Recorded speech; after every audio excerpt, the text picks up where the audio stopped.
தமிழகத்தின் தலைச்சிறந்த நகைச்சுவை நடிகர்களுள் குறிப்பிடத்தக்க ஒருவர் ஆவார்.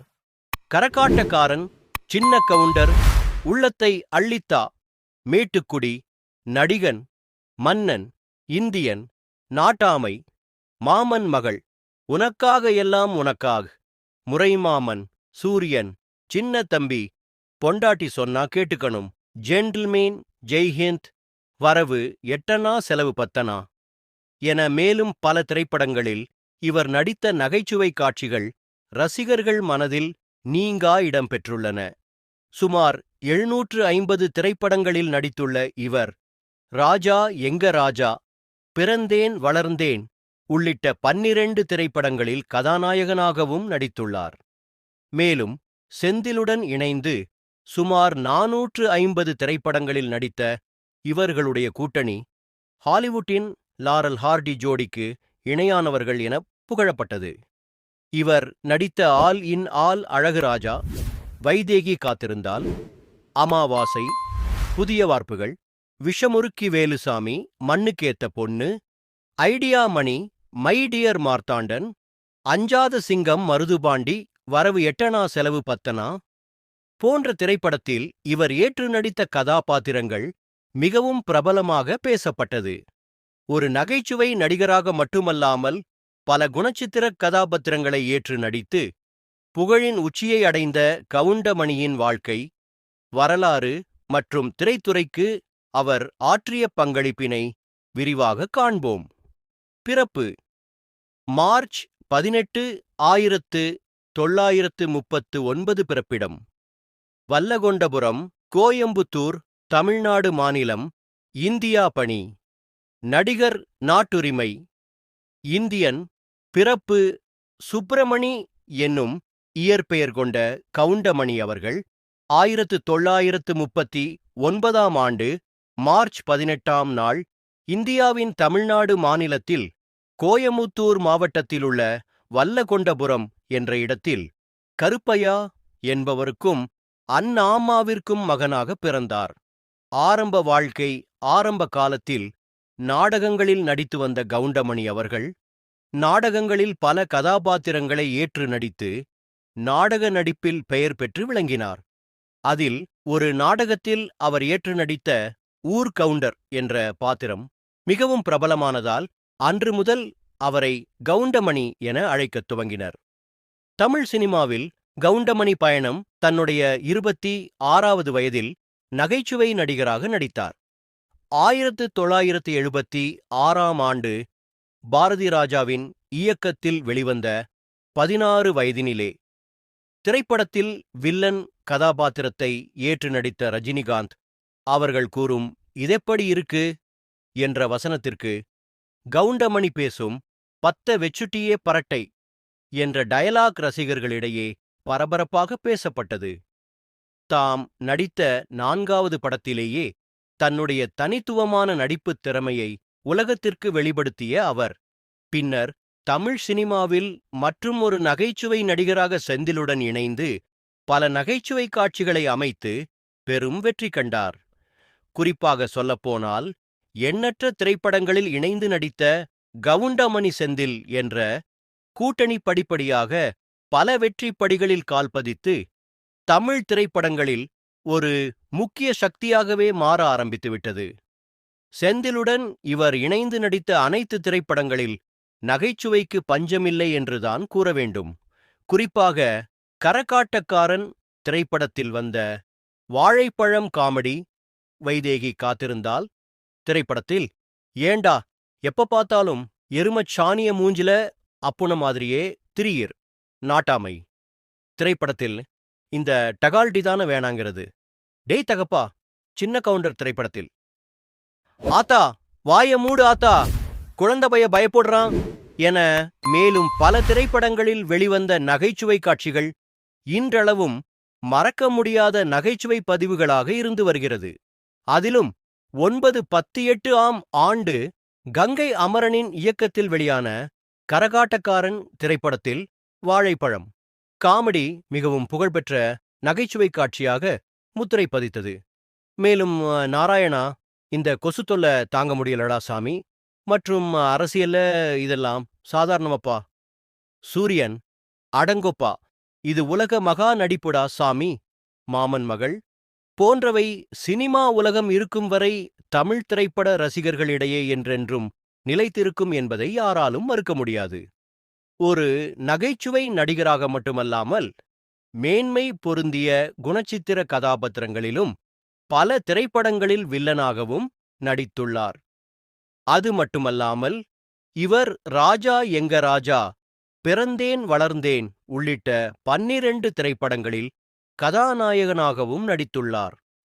கவுண்டமணி நடித்த சில திரைப்படங்கள் 16 வயதினிலே 1977, சுவரில்லாத சித்திரங்கள் 1989, நெற்றிக்கண் 1981, பயணங்கள் முடிவதில்லை 1982, அடுத்த வாரிசு 1983, வைதேகி காத்திருந்தால் 1984, 1984, கன்னிராசி 1985, மண்ணுக்கேத்த பொண்ணு 1985, ஜப்பானில் கல்யாணராமன் 1985, பாடும் பறவைகள் 1985, நானே ராஜா நானே மந்திரி 1985, 1985, இதயக் கோயில் 1985, உதயகீதம் 1985, மிஸ்டர் பாரத் 1986, பேர் சொல்லும் பிள்ளை 1987, நினைவே ஒரு சங்கீதம் 1988, 1987, என்ன பெத்த ராசா 1989, கரகாட்டக்காரன் 1909, வாத்தியார் வீட்டுப் பிள்ளை 1909, மைடியர் மார்த்தாண்டன் 1910, நடிகன் 1990, நீங்களும் ஹீரோதான் 1990, ஊரு விட்டு ஊரு வந்து 1990, வாழ்க்கை சக்கரம் 1990, பட்டணத்தில் பெட்டி